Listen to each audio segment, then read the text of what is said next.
He that dasheth in pieces is come up before thy face. Keep the munition, watch the way, make thy loins strong, fortify thy power mightily.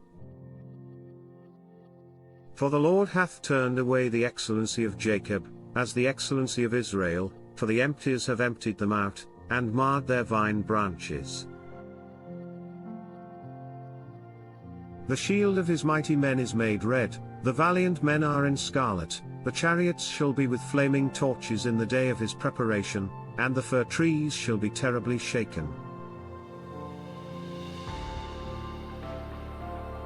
The chariots shall rage in the streets, they shall jostle one against another in the broad ways, they shall seem like torches, they shall run like the lightnings. He shall recount his worthies, they shall stumble in their walk, they shall make haste to the wall thereof, and the defense shall be prepared.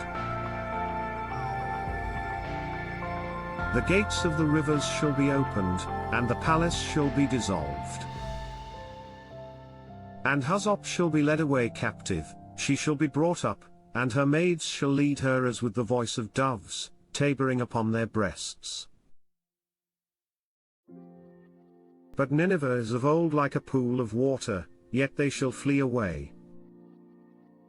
Stand, stand, shall they cry, but none shall look back. Take ye the spoil of silver, take the spoil of gold, for there is none end of the store and glory out of all the pleasant furniture.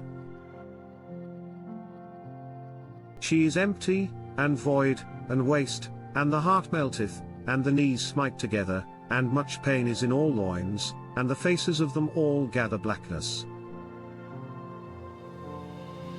Where is the dwelling of the lions, and the feeding place of the young lions, where the lion, even the old lion, walked, and the lions whelp, and none made them afraid?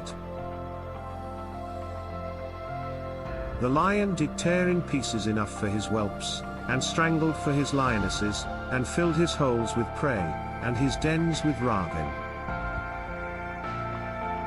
Behold, I am against thee, saith the Lord of hosts, and I will burn her chariots in the smoke, and the sword shall devour thy young lions, and I will cut off thy prey from the earth, and the voice of thy messengers shall no more be heard.